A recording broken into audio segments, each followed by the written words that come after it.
my life will let me go. What? You will hit. Do you wish people don't believe us in God's sprinkles? Pre-flight checklist complete. Running clean and hot.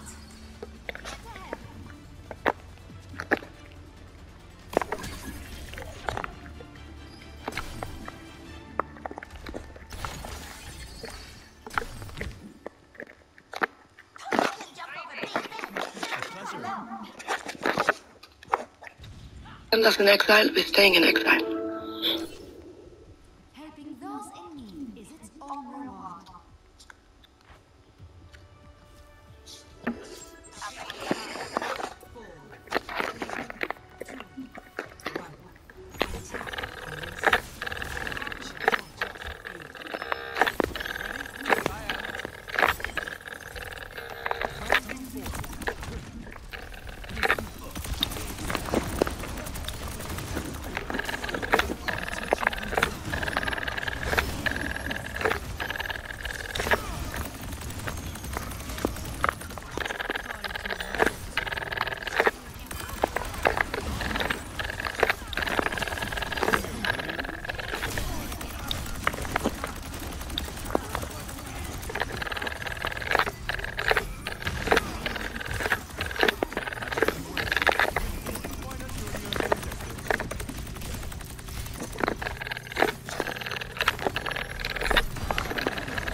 No one can hide from my sight.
And Islam, to the originator of the monotheistic faiths, the Abrahamic faiths as they're more commonly known.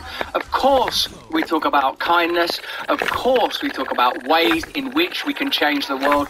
The first 15 minutes will be available wherever you're watching this right now, but then we will have to, just because of the nature of free speech. It's no longer even about just our alliance to our platform. It's a necessity now. You know that. Free speech is being closed down. You are not allowed to communicate independently. You are not allowed to think independently.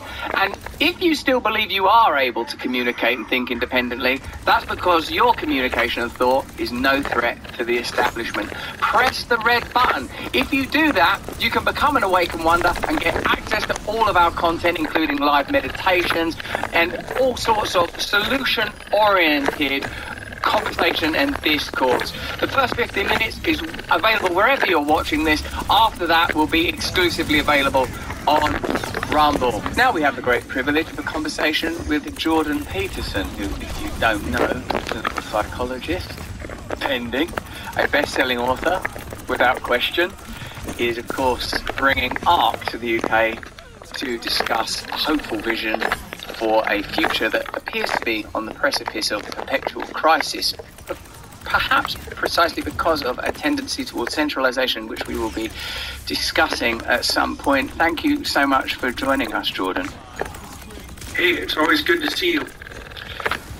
I wanted to ask you, with the current set of crises that are besetting the world, perhaps most notable and extreme, at least on first assessment, being the sequence of ongoing wars, and of those wars, perhaps because of historical and even historic freight, the Israel-Palestine conflict being the most notable and fraught of them.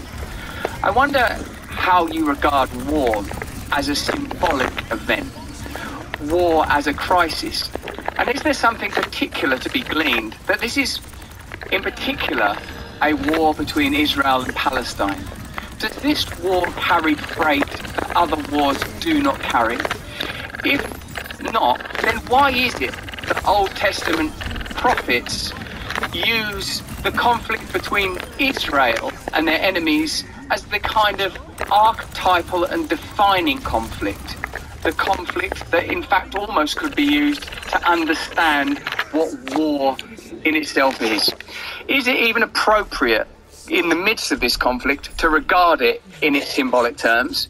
And if it isn't appropriate, why have a symbolic assessment at all? Well, the Jews are always troublesome because they're a successful minority. And so that, if you're inclined to view the world through a lens of power, and you make the presumption that all you need to explain all of human relations and all of human history is the narrative of oppressor and oppressed, the Jews tend to stick in your throat because minorities should fail if they're oppressed. And the Jews succeed wherever they are. And there's very complex reasons for that. And then if you're a right-wing ethno-nationalist, well, that's equally annoying. Not because the success of the Jews devastates your oppressive narrative, but because, well, the only reason they can possibly be successful is because they're conspiring behind the scenes. And so the Jews always get targeted when societies start to destabilize. I actually think they're canaries in the coal mine. You know, when you see anti-Semitism on the rise, you know that your society is starting to shake and tremble. If you can't tolerate the successful minority, then there's something gone deeply wrong with your culture. From a clinical perspective, the idea that a patient's history, from a Jungian perspective in particular, could be regarded as the intercession of God in that patient's life. Each crisis perhaps regarded as a collision with the capital S self, between the self and the ego.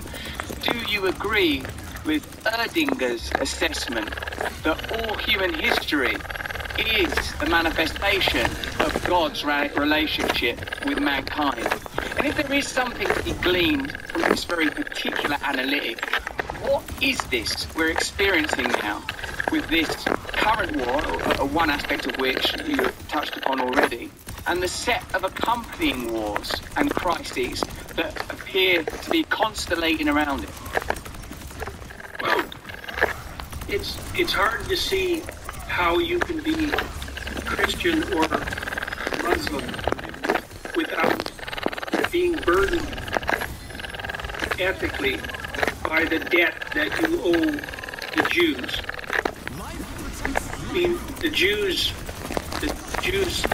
Old Testament mythology is the starting place for Islam and Christianity, and there are complex reasons for that. I think the Jews did an unbelievably good job of formulating a monotheistic hypothesis and then buttressing that with a plethora of deep stories. But they were also among the first people, if not the first people per se, to hypothesize that the relationship with God was contractual and also psychological. So one of the things you see happening in the Old Testament, this happens with the prophet Elijah, is that there's a realization that whatever God is, which is the sum of all that is good, I suppose, that's one way of thinking about it, is also manifest within you, for example, as the voice of conscience. And that voice is something that you have a relationship with, but that also has a certain kind of independence. Now, it's a very strange hypothesis, but it's worth taking with some degree of seriousness. I mean, Freud posited, and people are unconscious Freudians now, that we were religious, we believed in heaven, we believed in God to help us overcome our anxiety of death. Oh my God. Give to mortal life significance and eternal significance and depth that it lacked because of its finitude. And so he regarded the religious enterprise as something that was in some ways juvenile and infantile because of that requirement for dependence. But there's a variety of serious flaws with that theory. And one is, well, why bother with the notion of hell then? Because you could just dispense with that if all you were trying to do was delude yourself. And the second one is, well, there are some stringent conditions that are laid upon you as an adherent of a religious belief. And you might say, well, you only abide by them because you're looking for eternal heaven. But it's still the case that the religious structures are set up with a fair degree of stricture within them. And if it was a mere matter of immature hedonism, let's say, the desire for eternal gratification, why make the preconditions for membership so stringent? Then there's an additional complication as well, which is that the voice of conscience is mysterious because it obviously makes itself manifest within, but it isn't something that you have voluntary control over. And then you might say, well, is it something you have a relationship with? And I would say that's also an accurate way of putting it, because you see this detailed very well in the story of Pinocchio. So when Pinocchio is, of course, attempting to become real instead of being a puppet, being controlled from behind the scenes. And when he first encounters his conscience, this little voice that bugs him, hence the cricket, the conscience is also not very well tuned. Like Jiminy Cricket is just a tramp who's been everywhere, but he doesn't have a home. He doesn't really know what he's doing. And it's in the dialogue between the two of them that the ascension to the divine occurs, right? And the full realization of individuality. And that, well, that's a good example of how a relationship with what's highest can be personal. Like modern people have a very difficult time with that idea, right? It's like most educated people, if they deign to contemplate God at all, it's as some abstract spiritual entity who really has very little to do with existence per se, kind of the God of Einstein, let's say. When evangelical Protestants, for example, talk about a personal relationship with Jesus, they get pretty damn nervous and want to move out of the room, you know, the intellectual types. But they fail to understand that you have a relationship with a number of manifestations of spirit that aren't clearly yours. So, for example, the voice of conscience, that's a very good one. But the other autonomous spiritual manifestation that affects all of us is the appearance of what compels our interest. You know, there's an autonomy in that too, is that that's summed up in the notion of a calling. What what's interesting beckons to you. It isn't something that's fully under your control, right? You can ignore it, you can follow it, you can pervert it, but you can't fully control it. And you have to enter into a dance with it. You have to make your peace with it. And that speaks of a certain autonomy of both interest and conscience. And that autonomy seems to have a will. And historically speaking, and the Jews were very good at this, that will was associated with the manifestation of the spirit of being itself. And I think that's true. I don't see a more elegant definition. It's not an explanation exactly. So the Jews are freighted with all that because they were the first people to put those sorts of notions forward, and they've changed the world. And so every time the Jews are involved in something, its significance is magnified, which is also, in large part a mystery. So, the relationship between psyche and matter requires symbolism to catharsize it and to provide cartilage that would otherwise be absolutely impossible to envisage without that non-syntactical representation that symbols can provide.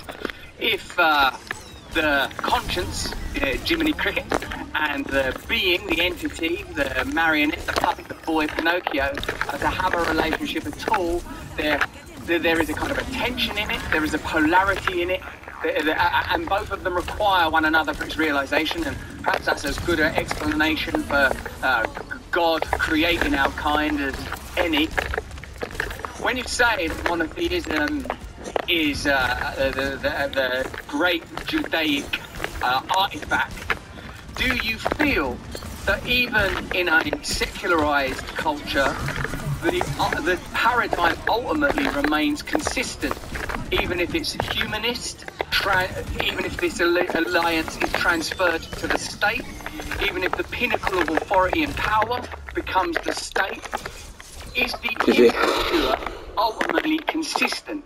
Do even those of us, and I wouldn't put myself actually, do even those who consider themselves to live in a post-religious society still live within this monotheistic template, which I suppose, if it's anything at all, offers us a kind of a centrifugal point rather than a pantheistic, all-pervasive, or even or a panoply of potential gods and deities? There is one centralizing